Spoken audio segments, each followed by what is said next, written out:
तर सर्व विद्यार्थ्यांसाठी एक आनंदाची बातमी आहे। तर विद्यार्थ्यांना आता 60,000 रुपये मिळणार आहे। महाराष्ट्र इमारत व इतर बांधकाम कामगार कल्याणकारी मंडळ योजनेअंतर्गत विद्यार्थ्यांना आता स्कॉलरशिपच्या माध्यमातून योजनेचा लाभ मिळणार आहे। अर्ज काय आहे, पात्रता, तर संपूर्ण माहिती आजच्या व्हिडिओमध्ये पाहणार आहे। तर व्हिडिओला स्किप न करता शेवटपर्यंत बघा।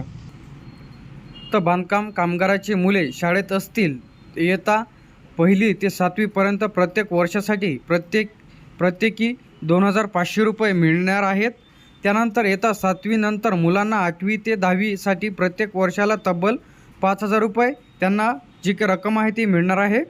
त्याचप्रमाणे तिसरा जो मुद्दा आहे, बांधकाम कामगाराच्या पाल्या इयत्ता 10वी मध्ये गेल्यावर त्याला 10वी ते 12वी साठी 10,000 रुपये दिले जातात।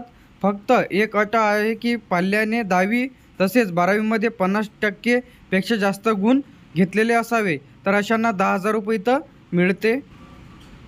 जर बांधकाम कामगाराचे पाल्य पदवी घेत असेल तर अशा वेळी त्यांना पदवी अभ्यासक्रम पूर्ण होईपर्यंत दरवर्षी 20,000 रुपये एवढी शिष्यवृत्ती मिळते।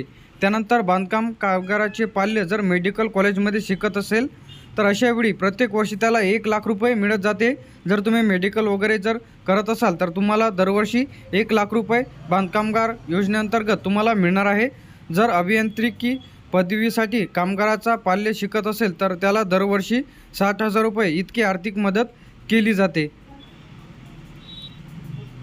तर बांधकाम कामगार स्कॉलरशिप योजनेसाठी राज्य शासनाने काही पात्रता निकष ठरवलेले आहे, जे की कामगार निकषानुसार पात्र असतील त्यांच्या जे काही मुलांना शिष्यवृत्ती योजनेचा लाभ मिळणार आहे।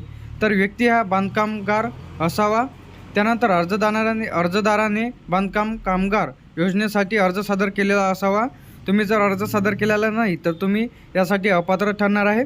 अर्जदाराची मुलगी किंवा मुलगा शाळेत शिकत असावा तरच तुम्हाला योजनेचा लाभ मिळणार आहे। अर्जदाराकडे सर्व आवश्यक कागदपत्रे असणे आवश्यक आहे। तर तुमच्याकडे हे कागदपत्रे असणं आवश्यक आहे। बांधकामगार स्कॉलरशिप योजनेसाठी बांधकामगार विभागाद्वारे काही आवश्यक असे कागदपत्रे सांगितलेले आहे। कागदपत्रे उमेदवाराला ज्या योजनेसाठी अर्ज सादर करताना घ्यावे लागत आहे। तर बांधकाम कामगाराच्या पाल्याले शाळेत उपस्थित प्रमाणपत्र 75% उपस्थिती असणे अनिवार्य आहे। जर 75%च्या खाली असेल तर तुम्ही यासाठी अपात्र ठरणार आहात। तर तुमची 75%च्या वरच तुमची जी काही उपस्थिती शाळेमध्ये असणे आवश्यक आहे।